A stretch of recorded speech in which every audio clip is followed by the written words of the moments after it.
Esa razón por la que nos juntamos los domingos. El día domingo es un día de alabanza, de gloria, de exaltación a nuestro Dios por lo que Él hizo a través de su Hijo Jesucristo en nuestras vidas. Vamos a hacer una oración, cierra tus ojos y vamos a orar.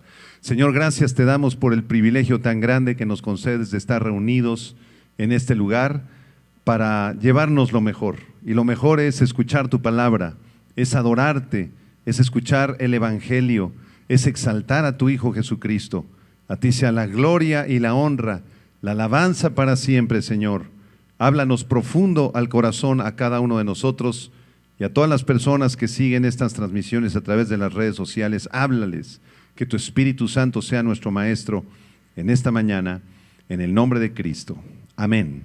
Abran sus Biblias, por favor, allá en el libro del profeta Isaías, capítulo 9, Isaías 9, versículo 6 y versículo 7, en un famoso pasaje profético escrito por el gran profeta Isaías 700 años antes del nacimiento del Señor Jesucristo.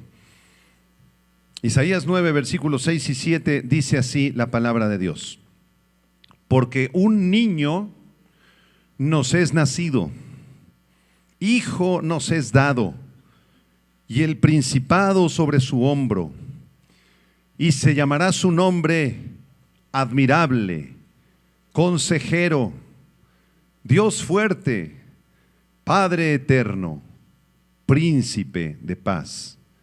Lo dilatado de su imperio y la paz no tendrán límites sobre el trono de David y sobre su reino, disponiéndolo y confirmándolo en juicio y en justicia desde ahora y para siempre.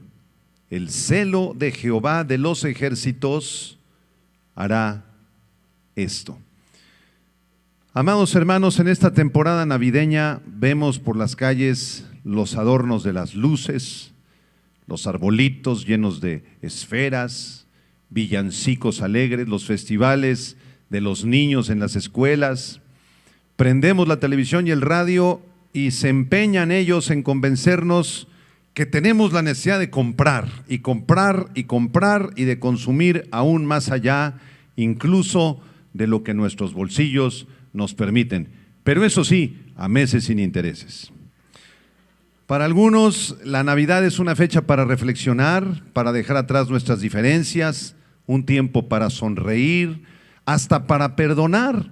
Algunos piensan que la Navidad es un tiempo para dejar aflorar los sentimientos más nobles que hay dentro de nosotros, la bondad y el amor que siempre supimos que teníamos dentro, pero que pocas veces dejamos salir a flor de piel. Así que la Navidad es un tiempo de vacaciones para la mayoría de las personas, el mundo entero, al menos aquí en el hemisferio occidental, también en el oriental, detienen sus actividades, se van de vacaciones, y la Navidad para millones de oficinistas, de gerentes, de empleados, de obreros, es un tiempo para descansar. Ya viene Navidad, ¡qué bueno! Vamos a descansar, vamos a intercambiar regalos y vamos a comer delicioso en la cena, el pavo, los tamales, el champurrado y todos los demás platillos navideños. Ese es el significado de la Navidad para la mayoría de las personas en el mundo. Para otros, la Navidad es un tiempo triste, es un tiempo de melancolía, es un tiempo en donde ellos preferirían que pasara pronto, que se acabe pronto esto, por favor, porque recuerdan cuando eran pequeños, niños, adolescentes, que pasaron Navidades muy difíciles, muy tristes, en donde quizá había violencia, había alcohol, habían insultos o hasta golpes en la cena navideña, y eso se nos queda en el alma. Así que cuando llega la Navidad, para otros preferirían que pasara pronto, se ponen tristes, melancólicos, y honestamente no les gusta a algunos. Sin embargo, yo quiero presentarles una pregunta. ¿Será la Navidad solamente un tiempo de vacaciones? ¿Será un tiempo para disfrutar, para intercambiar regalos, para comer tamales, pavo y champurrado? ¿O será un tiempo para ponernos tristes y melancólicos? La pregunta es la siguiente: ¿cuál es el verdadero espíritu de la Navidad? ¿Podríamos identificarlo con claridad? ¿De qué se trata todo esto? Apunta por favor, la palabra Navidad viene de una palabra latina que es la palabra natividad. Y esta palabrita natividad significa nacimiento. Así que la Navidad es el festejo o el anuncio o el recordatorio de un nacimiento. ¿Del nacimiento de quién? Bueno, nosotros como hijos de Dios sabemos que se celebra, se recuerda, se festeja el nacimiento de nuestro Señor Jesucristo. Ahora, sabemos que Jesucristo no nació el 24 de diciembre, ni siquiera es una fecha aceptada. En la Biblia hay un par de pistas a través de las cuales podríamos tratar de acercarnos a la fecha del nacimiento del Señor Jesucristo. Allí en Lucas capítulo 1, Lucas capítulo 2, a través de Zacarías, el sacerdote que fue padre de Juan el Bautista, y las fechas en las que él estaba ministrando, y las fechas en las que Elizabeth, su esposa, pudo haber quedado embarazada de Juan el Bautista, y sabiendo que Jesucristo y Juan se llevaban 6 meses de edad aproximadamente, podríamos pensar que Jesucristo pudo haber nacido a finales de septiembre y principios de octubre, en la fiesta judía del Sukkot o de los tabernáculos. Es muy probable que Jesucristo haya nacido alrededor de esa fecha. Pero aquí lo importante no es tanto la fecha, sino el hecho de que el Señor Jesucristo nació. Entonces, si Jesús no nació el 24 de diciembre y usted y yo lo celebramos el 24 de diciembre, no hay ningún problema, porque no solamente lo celebramos el 24, lo celebramos los 365 días del año, porque Él vino a nacer y a salvarnos de nuestros pecados. Entonces, por esa razón lo alabamos y lo exaltamos todos los días. Gracias, Señor. Y a continuación yo quiero compartir con ustedes 10 hechos asombrosos en el nacimiento y la vida del Señor Jesucristo. Así se titula este mensaje. 10 hechos asombrosos en el nacimiento y en la vida del Señor Jesucristo. Y el primer hecho asombroso que yo quiero compartir con ustedes es que el nacimiento de Jesucristo fue profetizado con 700 años de anticipación por el profeta judío Isaías. Lo acabamos de leer en Isaías capítulo 9, versículo 6. El profeta Isaías, ¿verdad?, recibe esta palabra inspirada por el Espíritu Santo y toma un trozo de vitela, ¿verdad?, toma algo para escribir y comienza ahí, ¿verdad?, recibiendo esa palabra, a escribir las siguientes frases. Porque un niño nos es nacido, hijo nos es dado. ¿A quién se refiere? ¿Quién es ese niño? Yeshua, Jesús el Mesías. Hijo nos es dado. Si es hijo, Él tiene un padre. ¿Quién es el padre del Señor Jesucristo? Dios. Por esa razón Él es el Hijo de Dios. Y continúa Isaías en el verso 6. Y el principado sobre su hombro. Jesús es un príncipe, es un rey. La palabra principado describe a un rey, a alguien que es dueño de una extensión enorme de tierra. Entonces el versículo 6, a través de esta frase, nos revela que Jesucristo es el dueño del planeta Tierra y de todo el universo, porque Él creó todas las cosas con la palabra de su poder. Y después se nos dan estos títulos del Mesías en el versículo 6. Y se llamará su nombre admirable. Esto significa en el hebreo maravilloso o milagroso. El Señor Jesucristo es milagroso. Él es hacedor de maravillas y de milagros. Segundo título, consejero. ¿Quieres un consejo? ¿Necesitas consejo para tu vida? ¿Cómo dirigir a tu familia, a tus hijos, a tu esposa? ¿Cómo andar por la vida? Acércate al admirable consejero. Tercer título, este título es sorprendente. Isaías nos revela que Jesús es Dios fuerte. Dios fuerte. El Mesías, Jesucristo, quien pagó por nuestros pecados, no fue un gran profeta, un gran hombre por ahí que dijo cosas maravillosas. No, no fue solo un gran profeta ni un gran hombre. Él es Dios en la carne. Él agregó humanidad a su deidad. Él ha sido Dios desde siempre, pero cuando nació en ese humilde establo en la ciudad de Belén, Él agregó humanidad a su deidad. Él se hizo hombre. Jesucristo es 100% hombre y es 100% Dios. El siguiente título en el versículo 6 es Padre Eterno. Aquí también se nos revela que Jesucristo es el creador de todas las cosas. Él es nuestro hermano mayor, el Hijo de Dios, y se le da el título Padre Eterno. Y el último título, que es el favorito de muchos creyentes, dígalo conmigo, Príncipe de Paz. ¿Quién es el Príncipe de Paz? Jesucristo, el Hijo de Dios. En hebreo es la frase Sar, es príncipe, Shalom es paz. Sar Shalom, dígalo conmigo, Sar Shalom. Y dile al de junto, Shalom. ¿Qué significa la palabra Shalom? Paz. Esta palabra involucra toda la confianza, la fortaleza, el ánimo, la protección que Dios nos da. El creyente puede vivir en paz porque sigue al Mesías, y el Mesías es el príncipe de paz. 700 años antes de que naciera Jesús escribió esto. Todo el mundo ponga cara de sorpresa y diga, oh, 700 años antes. ¿Qué pasó 700 años antes del nacimiento del falso profeta Mahoma del Islam? ¿Sabe qué pasó 700 años antes de que naciera Mahoma? No pasó absolutamente nada. ¿Qué pasó 700 años antes del nacimiento de Siddhartha Gautama Buda o del gran maestro oriental Zoroastro, fundador del zoroastrismo? ¿Qué pasó? Absolutamente nada. ¿Qué pasó alrededor de 700 años antes de aquellos que se han dicho mesías, de los papas católicos o de los líderes, verdad, de cualquier religión del mundo? ¿Qué pasó? Absolutamente nada. Pero 700 años antes del nacimiento de Jesucristo, el profeta Isaías ya lo estaba anunciando.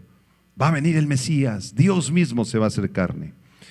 Segundo hecho asombroso en la vida del Mesías, vamos a Lucas capítulo 1, por favor. Y este segundo hecho asombroso es que el nacimiento de Jesús ocurrió de forma milagrosa, porque Él fue concebido en el vientre de una mujercita judía de nombre Miriam en hebreo, o María en griego. Quien puso la parte humana de Jesús, los 23 cromosomas humanos los puso Miriam o María, pero el otro cromosoma, el otro gen divino lo puso el Espíritu Santo de Dios. ¿Cuántos creen que la Biblia es la palabra de Dios? Vamos a leerla. Lucas 1, versículo 30. ¿Qué dice? Se aparece el ángel Gabriel a María. María está por ahí danzando, alabando a Dios. Y el ángel le dice a María, verso 30, María, no temas, porque has hallado gracia delante de Dios. Y ahora concebirás en tu vientre y darás a luz un hijo y llamarás su nombre Yeshua en hebreo, Jesús. Este será grande, será llamado Hijo del Altísimo, y el Señor Dios le dará el trono de David su padre, y reinará sobre la casa de Jacob para siempre, y su reino no tendrá fin. Verso 34. Entonces María le dijo al ángel, ¿cómo será esto? Pues yo ni estoy casada, yo ni siquiera conozco varón. Verso 35, respondiendo el ángel le dijo, el Espíritu Santo vendrá sobre ti, y el poder del Altísimo te cubrirá con su sombra, por lo cual también el santo ser que nacerá será llamado Hijo de Dios. El nacimiento de Jesús es único. Usted y yo nacimos de la unión de la célula de nuestro padre con la célula de nuestra madre, y de ahí fuimos concebidos, engendrados en el vientre materno, nos desarrollamos 9 meses y nacimos en pecado, porque todos tenemos la naturaleza pecaminosa. Pero Jesús no fue engendrado de esa manera. Jesús fue engendrado por el Espíritu Santo de Dios. El poder del Altísimo cubrió a esta señorita, a esta jovencita llamada Miriam, y ahí en su vientre ocurrió uno de los milagros más gloriosos en la historia de la humanidad. Fue engendrado el Señor Jesucristo, Dios mismo en la carne. Por esta razón Jesucristo nació sin pecado. El Señor Jesucristo jamás pecó, no heredó la naturaleza pecaminosa que todos nosotros heredamos. Jesús jamás se rebeló contra María, jamás le hizo un puchero a José, nunca se peleó con sus 4 hermanos varoncitos, porque tuvo 4 hermanos Jesús, y al menos sus 2 hermanas mujercitas. Era una familia de 7, imagínense, ustedes que vienen de familias de 7, 8, 9 personas, recuerda tu infancia, los pleitos tremendos. Entre hermanos jalaban los cabellos, ¿verdad? Y se peleaban por la pelota, ¿verdad? Y se jalaban la comida y pleitos tremendos. Cuando son familias grandes es difícil cuando llega la infancia. Jesús tuvo una familia de más de 7 hermanos, imagínense. Pero nunca le jaló los pelos a su hermana. Nunca se rebeló contra sus papás. Nunca cometió un solo pecado, porque Él es el Hijo de Dios engendrado en el vientre de María. Maravilloso. Tercer hecho asombroso en la vida del Señor Jesucristo. Número 3, a ningún otro líder espiritual le honraron más en su nacimiento como al Señor Jesucristo cuando vinieron los sabios de Oriente a adorarle, quienes habían escuchado acerca del nacimiento de un rey en Judea y quienes trajeron ofrendas al rey, oro, incienso y mirra. Vamos a leerlo en Mateo capítulo 2, acompáñame. Mateo capítulo 2. Versículo 11 y 12. Vienen estos sabios de Oriente. ¿Cuántos sabios eran? 3. ¿Cómo se llamaban? Melchor, Gaspar y Baltasar. No es cierto, eso no es cierto lo que acabo de decir. Es una mentira, es una tradición humana. No eran 3 sabios, ni se llamaban Melchor, Gaspar y Baltasar. La Biblia no dice eso. Quítate eso de tu mente, es una tradición humana. Y uno era negrito aparte, dice, no es cierto. Sí, lo más probable es que vinieran de Mesopotamia, que hubieran venido en camellos, en caballos, en otra clase de animales, y que fueran posiblemente una comitiva de más de 15 o 20 sabios que venían de Mesopotamia, de la tierra de Irak, por allá. Mateo 2, versículo 12, y no eran judíos, ellos no conocían la religión judía, pero conocían la profecía judía. Entonces en Mateo 2, versículo 12 dice, versículo 11, dice, al entrar en la casa, es decir, María se encontraba en una casa, vieron al niño con su madre María, ¿y qué hicieron? Postrándose lo adoraron, y abriendo sus tesoros le ofrecieron presentes, oro, incienso y mirra, pero siendo avisados por revelación en sueños que no volviesen a Herodes, regresaron a su tierra por otro camino. ¿Qué hicieron estos sabios de Oriente, estos 15, 20 sabios que venían de la Mesopotamia? Cuando vieron al niño, se postraron y lo adoraron. Apunta la palabra adoración, por favor. La palabra adoración es la palabra griega proskuneo, con K y acento en la E. Proskuneo. ¿Qué significa esa palabra? Te lo voy a explicar. La palabra proskuneo significa arrojarse al piso delante del objeto o la persona que se va a adorar, tomar a esa persona de sus pies y de sus manos y besarle sus pies y besarle sus manos y rendir nuestra vida delante de Él. ¿A quién está adorando estos sabios? Al Señor Jesucristo. El Señor Jesucristo tiene días de nacido, es un bebé, es un bebito.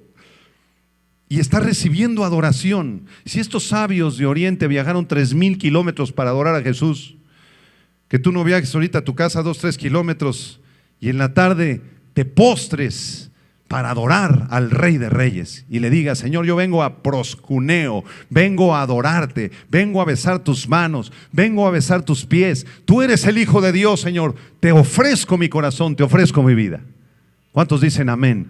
Para eso fuimos creados, hermanos, para adorar al Señor Jesucristo, y le ofrecieron estos presentes: oro para un rey, incienso para un profeta y mirra para un sacerdote. Estos eran los presentes que se ofrecían para los reyes, sacerdotes y profetas en la antigüedad. Y esto nos habla de que Jesucristo es el Rey de Reyes, el profeta más grande que ha existido en el mundo, y número 3, Él es nuestro sumo sacerdote.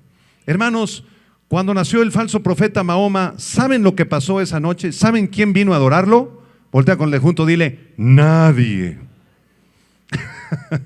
¿Qué pasó la noche cuando nació Buda, cuando nació Zoroastro, cuando nacieron los grandes líderes de la religión del mundo? ¿Qué pasó esa noche? Absolutamente nada. Pero cuando nació Jesucristo, a los pocos días de nacido, vinieron estos sabios y postrándose lo adoraron.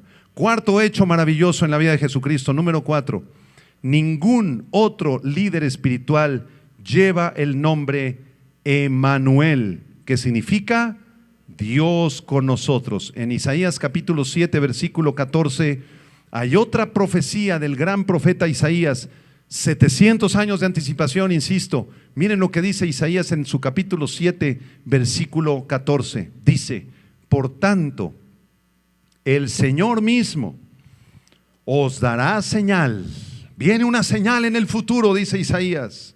Estén atentos, porque dentro de algunos siglos viene una señal. ¿Cuál sería esta señal? Verso 14. He aquí que la almaj en griego, en hebreo, almaj, la virgen concebirá y dará a luz un hijo y llamará su nombre Emmanuel, que significa Dios con nosotros. Cuando nacía ese bebito en ese humilde establo de Belén, había un mensaje celestial y el mensaje era: Dios con nosotros. Dios se ha hecho carne. Dios se ha acercado a la humanidad para salvarla. Hay una esperanza para ser redimidos. Hay una esperanza de vida eterna. Dios está con nosotros. Y si tú conoces a Jesucristo y Él es tu Señor y tu Salvador y Él mora dentro de tu corazón, pon tu mano en tu corazón y di: Emmanuel, bienvenido a mi corazón. Dios con nosotros. Dios está conmigo. Qué maravilloso pensar que el Dios creador de los cielos y la tierra, el gran Dios todopoderoso, grande y poderoso y fuerte, habita dentro de nuestros corazones tan chiquitos y tan pequeños. Qué maravilla, qué maravilla. Quinto hecho asombroso en el nacimiento del Señor Jesucristo, número 5. Nadie más nació en un lugar alumbrado por una estrella que apareció de forma sobrenatural. Repito, número 5, nadie más nació, ningún ser humano nació en un lugar alumbrado por una estrella que apareciera de forma maravillosa y sobrenatural sobre la ciudad de Belén. Vamos a Mateo capítulo 2, por favor. Mateo capítulo 2. Y vamos a leer desde el versículo 1 en adelante hasta el versículo 10. Vamos a leer este fragmento de la palabra de Dios. Mateo 2 del 1 al 10 dice: Cuando Jesús nació en Belén de Judea, en días del rey Herodes, vinieron del oriente a Jerusalén unos magos, diciendo: ¿Dónde está el rey de los judíos que ha nacido? ¿Por qué, hermanos? Porque su estrella hemos visto en el oriente y venimos a adorarle. Estos sabios viajaron 3000 kilómetros. Y a medida que se acercaban a la tierra de Israel, a la aldehuela de Belén, que es donde nació Jesús, comenzó a aparecer un fenómeno maravilloso en los cielos, una estrella que alumbraba sobre el lugar donde Jesús iba a nacer. Versículo 3, oyendo esto, el rey Herodes se turbó y toda Jerusalén con él, y convocados todos los principales sacerdotes y los escribas del pueblo, les preguntó dónde había de nacer el Cristo.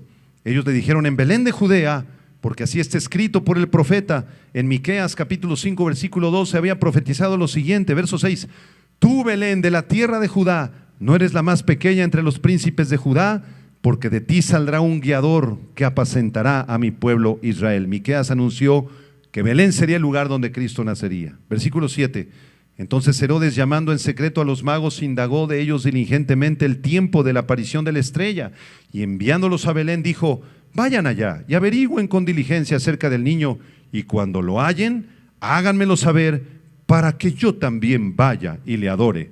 Ay, sí, cómo no, como dice mi hijo chiquito Isaías. Ay, sí, cómo no.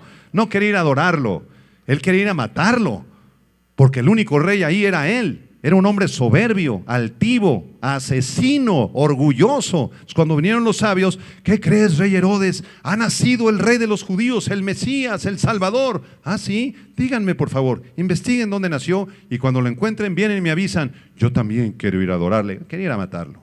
Era un mentiroso. Muy bien, versículo 9. Ellos, habiendo oído al rey, se fueron.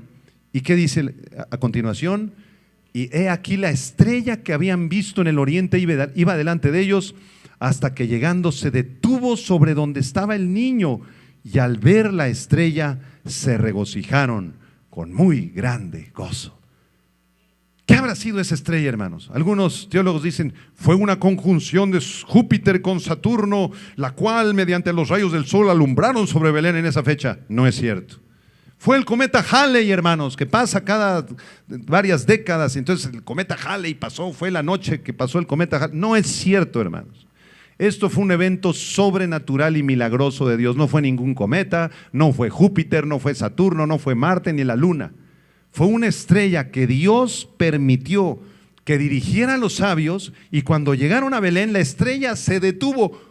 ¿Cuántas estrellas se detienen, hermanos? Volteen esta noche al cielo. Bueno, no aquí porque está muy contaminado. Vayan a Cuernavaca, aquí, ¿verdad? Algún lugar donde sí se vean las estrellas, y quédense viendo las estrellas y observen el movimiento de las estrellas y de la luna. Las estrellas se mueven siempre, hermanos, y esta se detuvo. Esto fue un milagro de Dios. Cuando nació Mahoma, ¿qué pasó con las estrellas? Nada. ¿Y Zoroastro, qué pasó la noche que nació? Nada. Ninguna estrella se detuvo, porque esa estrella anunciaba el nacimiento del verdadero Mesías. Número 6, sexto hecho asombroso en el nacimiento y la vida de Jesucristo. A ningún otro personaje de la historia de la humanidad lo persiguieron más en su nacimiento para darle muerte como al Señor Jesucristo. Cuando en su tiempo el malvado rey Herodes ordenó el asesinato de todos los niños menores de 2 años al saber que nacería el Mesías en Belén. Sobre ningún otro bebé en la historia de la humanidad se decretó una persecución tan salvaje, tan horrible y tan sangrienta como en el tiempo del nacimiento del Señor Jesucristo. Cuando nace el Señor Jesucristo, los sabios vienen a ver a Herodes y después son anunciados por el Señor a través de un sueño que se vayan por otro lado, que no regresen con Herodes. Porque el Señor les advirtió, ¿verdad?, que Herodes quería matar al niño. Y cuando Herodes se ve burlado, se llena de un coraje tremendo, hermanos. Se llena de un odio espantoso y manda a asesinar a todos los niñitos menores de 2 años en la ciudad de Belén. Esto fue terrible, fue espantoso. Los soldados romanos cargaban unas armas filosísimas, unas espadas larguísimas de más de 1 metro de longitud, y a través de esas espadas asesinaron a las mamás y asesinaron a los niños. ¿Y qué le pasó a Jesús? El Espíritu Santo le avisó a sus papás en sueños: llévense al niño, vámonos, fuera de aquí. Y se lo llevaron a Egipto, lo cual era otra profecía muy antigua. Estuvieron en Egipto un tiempo y después ya regresaron a la tierra de Nazaret. Séptimo hecho asombroso en la vida del Señor Jesucristo. Número 7. Ningún otro líder espiritual ni religioso en la historia de la humanidad declaró que existía aún antes de haber nacido. Nadie en la historia de la humanidad dijo preexistir, existir antes de su nacimiento, con la excepción del Señor Jesucristo. Y esto confirma que Él es Dios en la carne, que Él agregó humanidad a su deidad. Evangelio de Juan capítulo 8, acompáñenme por favor. Juan capítulo 8. Aquí Jesús está teniendo una acalorada discusión con los fariseos, los enemigos de Él. Juan capítulo 8. Vamos a leer el versículo 54 hasta el 59. Juan 8, 54. Dice así: respondiendo Jesús dijo: si yo me glorifico a mí mismo, mi gloria nada es.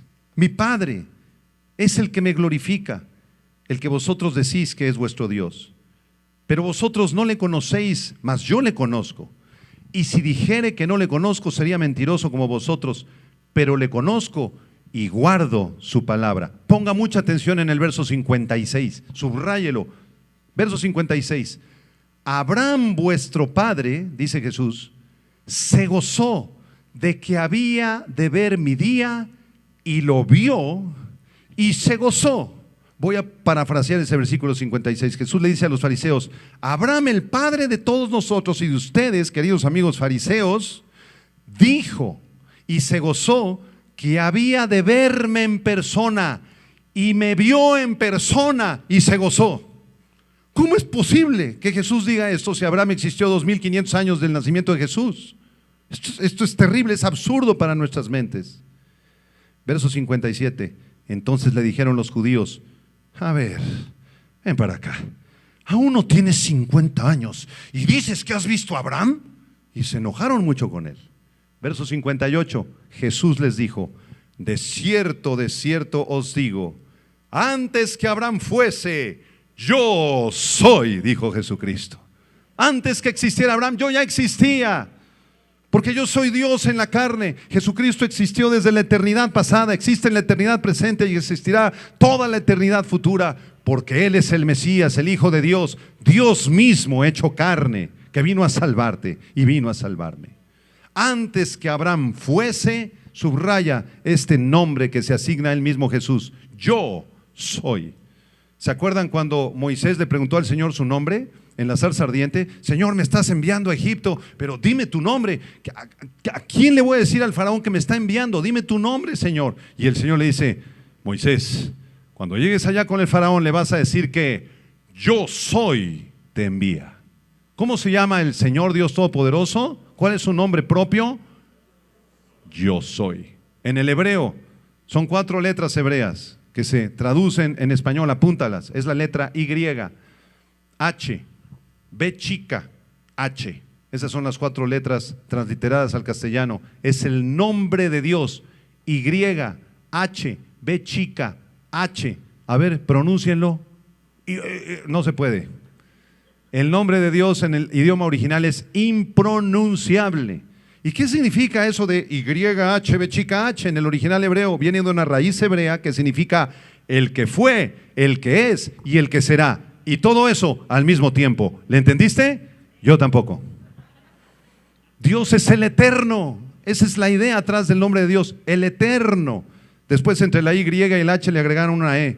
Y entre las últimas 2 letras le agregaron una O. Y entonces se hizo el nombre compuesto Jehová. Al final le agregaron otra A, Jehová o Jehová en las traducciones en inglés, Jehová en las traducciones castellanas. Pero el Señor no se llama Jehová, Él se llama YH, B chica H. Y significa yo soy el que soy, el eterno. Pregunta, ¿por qué en Juan 8, versículo 58, el Señor Jesucristo se asigna el mismo nombre de Jehová en el Antiguo Testamento? ¿Por qué? A ver, alguna respuesta. ¿Por qué? ¿Por qué Jesús les dice, yo soy? Yo soy. Respuesta muy sencilla, porque el Jehová del Antiguo Testamento es Jesucristo. Cuando Jehová se encarnó en un niño de Belén, se llama Yeshua, Jesucristo. Es el mismo, es el mismo. Jesucristo es Jehová en la carne. Amén. Octavo hecho asombroso en la vida del Señor Jesucristo. Número 8.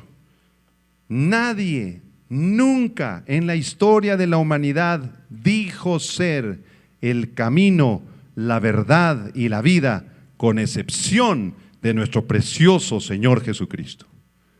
Solamente Él hizo esa declaración. Juan capítulo 14, versículos 5 y versículo 6. Son uno de los versículos más hermosos de todo el Nuevo Testamento. Apúntalos, apréndelos de memoria. Juan 14, 5 y 6. Está Tomás, el discípulo incrédulo, ¿se acuerdan? El que dudó de la resurrección de Jesús más adelante.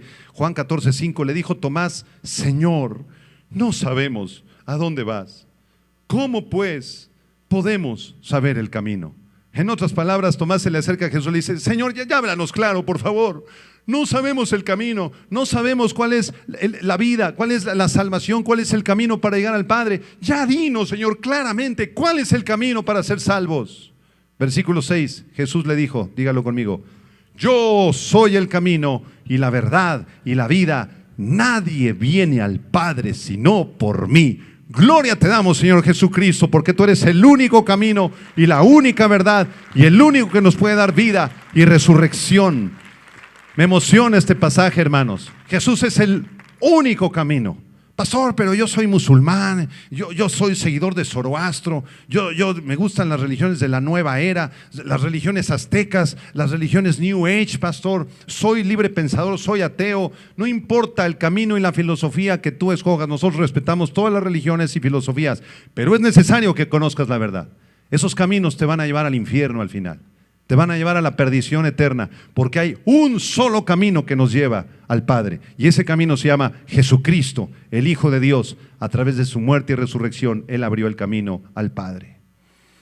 Número 9, noveno hecho asombroso en la vida del Señor Jesucristo. Número 9, sobre nadie más se escuchó la voz de Dios diciendo, este es mi Hijo amado en quien tengo complacencia, solamente en la vida del Señor Jesucristo. Vamos a Mateo capítulo 3. Mateo capítulo 3.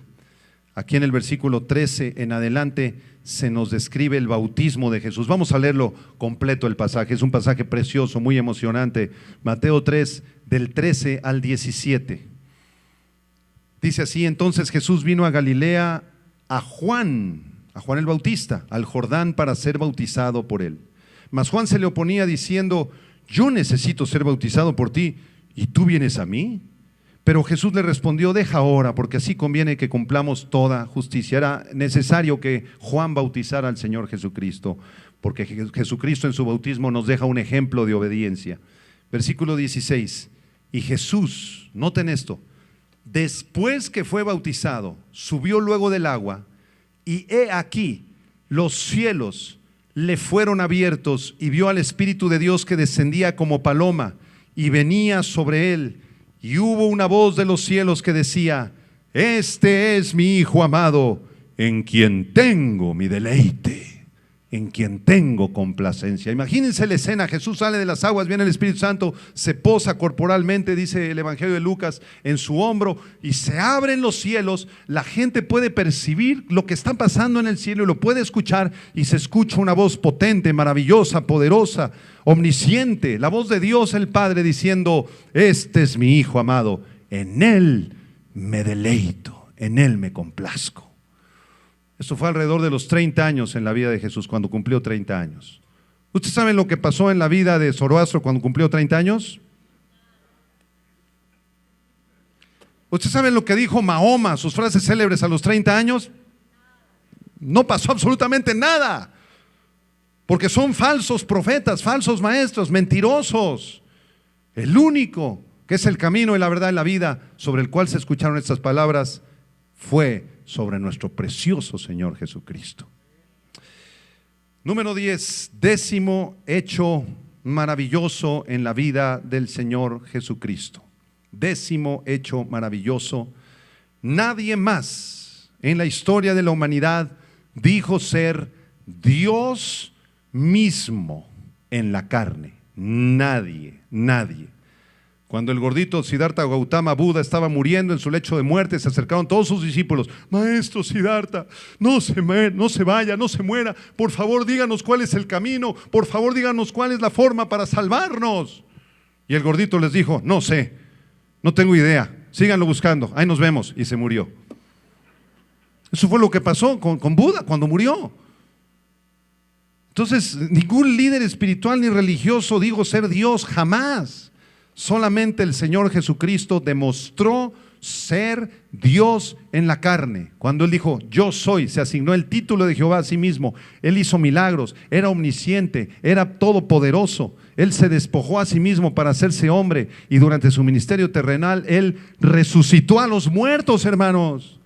Abrió los ojos de los ciegos, abrió los oídos de los sordos, prometió luz y esperanza, profetizó su muerte y su resurrección, y lo cumplió. Él murió tal y como lo había dicho, y resucitó tal y como lo había dicho, porque Él es Dios. Como dice el Evangelio de Juan capítulo 1, versículo 1, en el principio era el Verbo.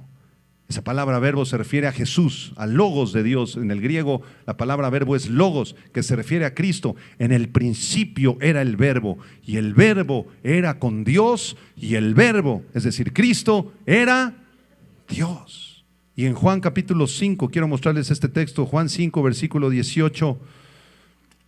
Los fariseos, muy enojados, los judíos y los fariseos se molestan muchísimo con Jesús porque perdona los pecados. Y en la teología hebrea, de hecho, en la Biblia hebrea, en la Tanaj, en el Antiguo Testamento, se enseña que solamente Dios puede perdonar pecados. Nada más Dios. Ni tú, ni yo, ni ningún líder puede perdonar pecados. Solo Dios.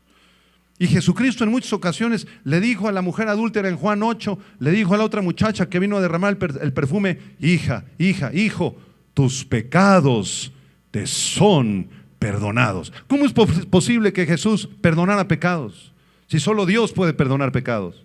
La respuesta es muy sencilla: Jesucristo es Dios. Juan 5, versículo 18. Por esto los judíos aún más procuraban matarle, porque no solo quebrantaba el día de reposo, sino que también decía que Dios era su propio Padre, subraya lo que sigue, haciéndose igual a Dios. Jesucristo se hacía igual a Dios porque Él mismo es Dios. Estos son los 10 hechos asombrosos en el nacimiento y la vida de Jesucristo. En realidad me quedo muy corto, porque podríamos hacer una lista de miles y miles y miles de hechos asombrosos en la vida de Jesucristo. Esto ha sido solamente el resumen del resumen. Y quizá tú te estás preguntando, ¿y por qué el pastor nos dice esto? ¿Por qué nos enseña estos 10 hechos asombrosos en la vida de Jesucristo? ¿Cuál es el objetivo del mensaje? El objetivo del mensaje, y voy a tomar los últimos 5 minutos para predicarte el objetivo principal de este mensaje, es anunciarte el mensaje del Evangelio. Evangelio, apúntalo. Buenas noticias o buenas nuevas, eso significa la palabra evangelio. Y para darte la buena noticia es necesario que antes te dé una muy mala noticia.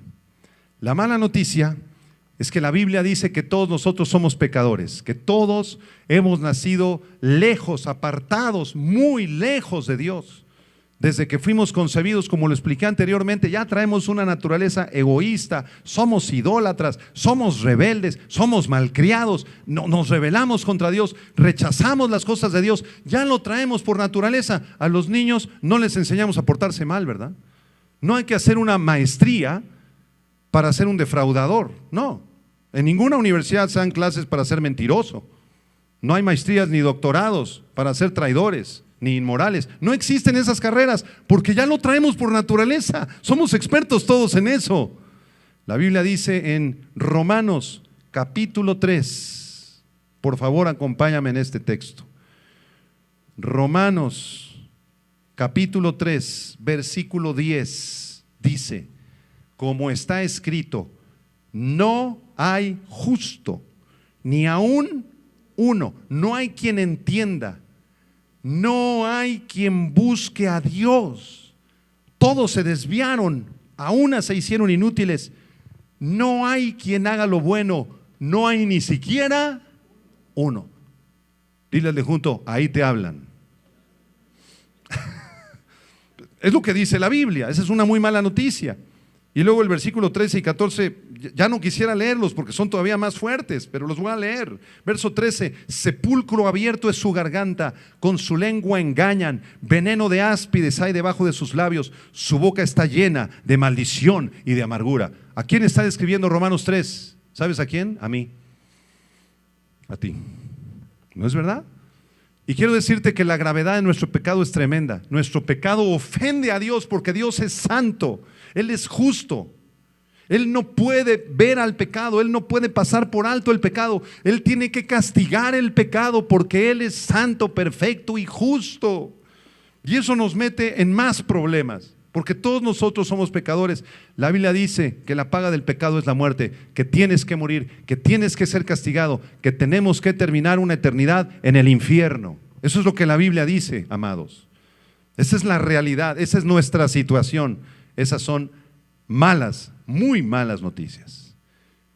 Y en medio de estas malas, terribles, pésimas noticias para la humanidad, aparece la luz del Evangelio. ¿Qué significa Evangelio? Te lo acabo de decir. ¿Qué quiere decir? Buenas noticias. ¿Cuáles son las buenas noticias del Evangelio? Que el Señor Jesucristo nació en Belén, que nació sin pecado, que resucitó a los muertos, que dijo ser el camino, la verdad y la vida, que es el Mesías de Dios, que es Dios en la carne, que Él fue a la cruz del Calvario, en el juicio más injusto en la historia de la humanidad. Juzgaron al Señor Jesucristo, lo golpearon, desfiguraron su rostro, arrancaron sus cabellos y su barba, le pusieron una corona de espinas, con espinas de más de 3 pulgadas que traspasaron su cráneo, comenzó a sangrar. Ese hombre estaba completamente destrozado, deshecho, desfigurado en su cuerpo. Le dieron 39 latigazos. Los látigos de los romanos eran terribles, ponían pedazos de hueso o de metal, y los látigos, cuando el verdugo aventaba el latigazo, se daba la vuelta, 2 o 3 vueltas en la persona, y el verdugo jalaba el látigo, y destrozaron la espalda y el pecho del Señor Jesucristo. Más adelante fue llevado a un monte, el monte de la calavera, a las afueras de la ciudad de Jerusalén, en el Gólgota. Ahí lo aventaron al suelo, lo siguieron golpeando, pusieron una cruz, lo clavaron en esa cruz con clavos de más de 5 pulgadas de hierro forjado en sus manos y en sus pies. Y en medio de 2 ladrones lo levantaron entre el cielo y la tierra. El Hijo de Dios, el Cordero de Dios que quita el pecado del mundo, estaba en esa cruz derramando su sangre y derramando su vida. Y la pregunta más importante del Evangelio es la siguiente: ¿por qué lo hizo Jesús? ¿Por qué murió Jesús? ¿Por qué tuvo que morir de esa manera tan brutal, tan terrible, tan espantosa, desfigurado? ¿Por qué lo hizo? Y la respuesta es el Evangelio: lo hizo por amor a ti. Dile de junto: porque te ama. No hay nadie más que te ame con un amor tan perfecto y sacrificial como Jesucristo. Tus papás te aman, tu novia, tu esposa, tus hijos te aman, claro, pero es un amor imperfecto. Jesús te ama con amor perfecto, porque en esa cruz Jesucristo se estaba ofreciendo como sacrificio agradable al Padre, una vida sin pecados, sin manchas, sin contaminación, que era la vida que Dios demandaba que tú vivieras y que no tienes, ni yo tampoco la tengo.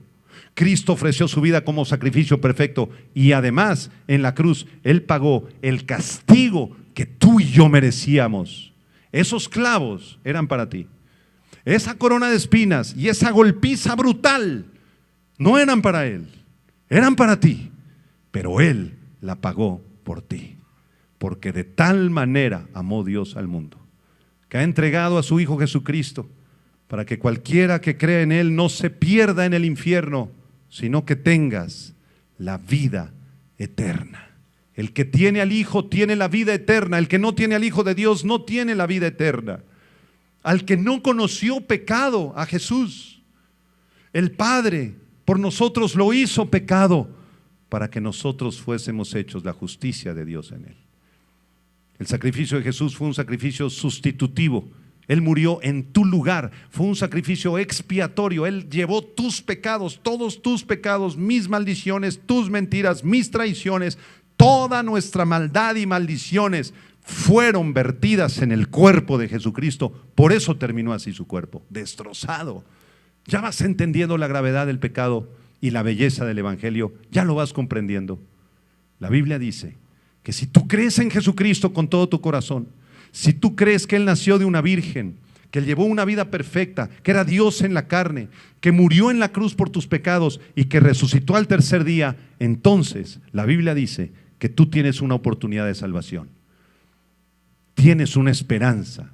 Ese es el verdadero espíritu de la Navidad. La Navidad es Jesucristo, el Hijo de Dios.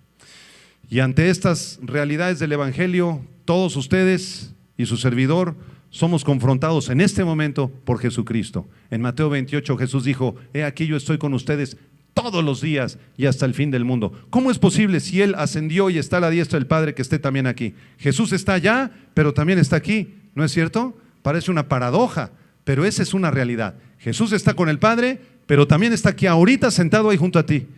Ahí está a tu lado el Señor Jesucristo. Aquí estás bienvenido, Señor Jesucristo. Gracias por estar aquí con nosotros. Y eres confrontado en este momento. ¿Qué vas a hacer con el Evangelio? ¿Qué vas a hacer ante este mensaje? ¿Cómo vas a responder? ¿Cuál será tu decisión? Solamente hay 2 decisiones, amados, nada más, 2 decisiones. La primera es rechazar a Cristo. Es decir, pues mira, Señor Jesucristo, ya escuché el mensaje, 10 hechos asombrosos, no hay nadie como tú eres el Mesías, tú eres Dios en la carne, tú añadiste humanidad a tu deidad. ¡Wow! Tu historia es formidable, pero conmigo, Señor, no te metas. Yo quiero seguir viviendo mi vida como a mí se me da la gana. El pecado está a todo dar, Señor. Y no voy a dejar de ganar el dinero que gano, ni andar en las fornicaciones en las que ando, ni viendo mi pornografía, porque eso me provoca placer, Señor. Así que te suplico, Jesucristo, que te hagas a un lado de mi vida, que me dejes en paz. Y aunque he comprendido que tú eres el Mesías y no hay forma de refutarlo, hazte a un lado. Yo me dirijo, yo soy mi Dios. Si tú tomas esta primera decisión, nosotros te respetamos, no hay problema, pero cuando llegues ante la presencia del Señor el día de tu muerte, y el Señor te pida cuentas, te pido un solo favor: no te quejes de Dios, ni te quejes de la iglesia, ni te quejes de que nadie te dijo la verdad de que ibas rumbo al infierno. No te quejes, fue tu decisión. Esa es la primera decisión. Ahora, la segunda decisión es la decisión más sensata, ¿no es cierto? Que es la decisión de entregarle nuestra vida al Mesías, decirle: Señor, si tú moriste por mí en la cruz, si tú eres el Hijo de Dios, si tú eres el camino, la verdad y la vida, yo quiero entregarte mi corazón, Señor. Perdona mis pecados, veo la gravedad de mis mentiras, te ofendí, Señor, esto es muy grave, Señor, estoy muy arrepentido de lo que he hecho, Señor. Cámbiame, transfórmame, sálvame, Señor. Quiero conocerte, quiero amarte, no quiero ir al infierno, Señor, quiero ir al cielo contigo el día de mi muerte. Pregunta: ¿qué decisión vas a tomar? No, pastor, pues yo me quedo como a la mitad. No, no te puedes quedar a la mitad. O la decisión primera o la segunda. Aquí no hay medias tintas de, después. Si tú postergas tu decisión, estás cayendo en la clasificación de la primera decisión. Te rechazo, Señor. Luego. No me estés molestando, Señor Jesucristo. Pero si hay alguna persona en esta tarde que quiera tomar la segunda decisión, de entregarle su vida a Jesucristo, debo decirle a esa persona que la salvación es gratuita. No tienes nada que hacer, no tienes ninguna obra que le agrade a Dios. La salvación es gratis. Solamente cree en el Señor Jesucristo y serás salvo, dice la Escritura. Nada más, cree en Él, cree en el mensaje que acabas de escuchar, pero entrégale tu vida, comprométete con Él a seguirlo, porque aunque la salvación es gratuita, seguir a Cristo no es gratis. Es una vida de discipulado, de consagración, de santidad, de abandonar el pecado, de vivir para Él, de luchar contra la carne, de ganar las almas para Cristo, de asistir a la congregación con los hermanos. Es una vida que cuesta. Si tú decides entregarle tu vida a Cristo y ser un discípulo de Él y hacer un compromiso de por vida con Él, te suplico en este momento que cierres tus ojos. Cierra tus ojos. Si tú por primera vez quieres entregarle tu corazón a Cristo y comprometerte con Él a seguirlo, dile por favor estas palabras: Señor Jesucristo, en este momento te doy las gracias porque he escuchado el mensaje del Evangelio.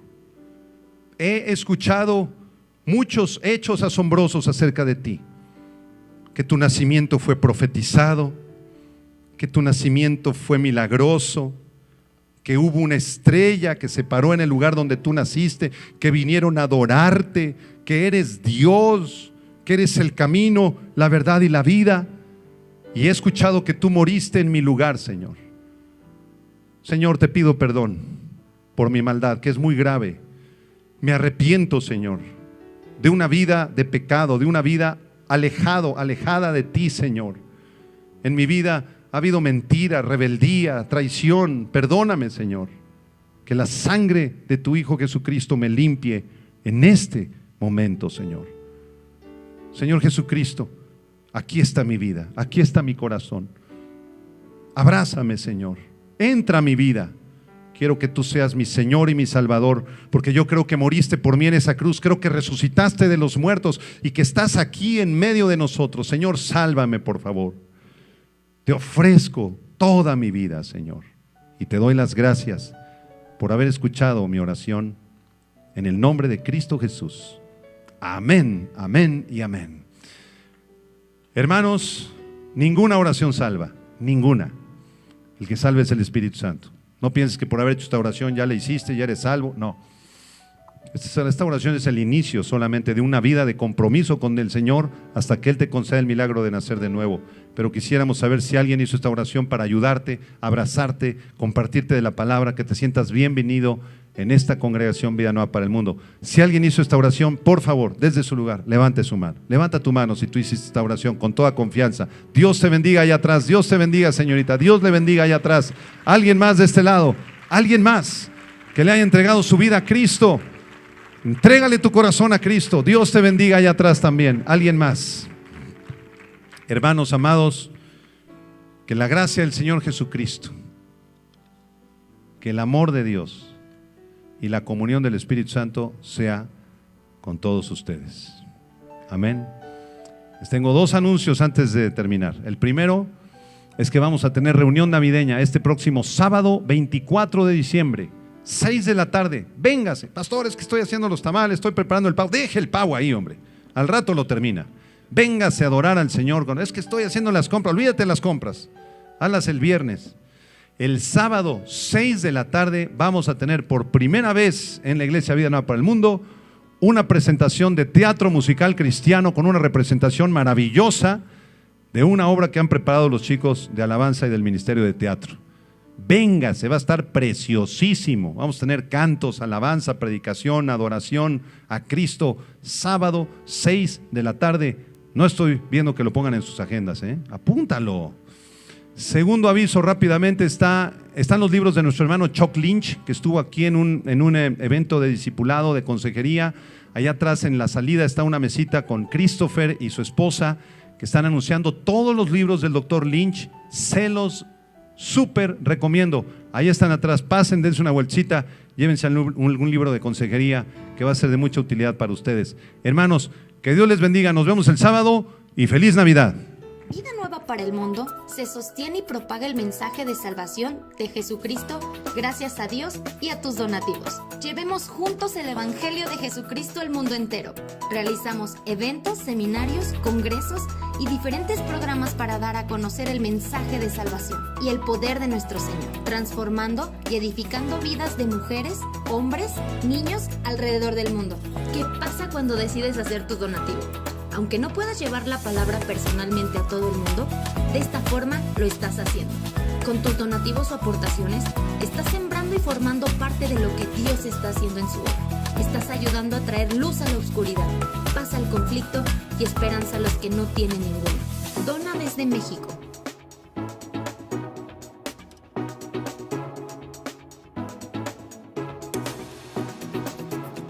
Dona desde Estados Unidos.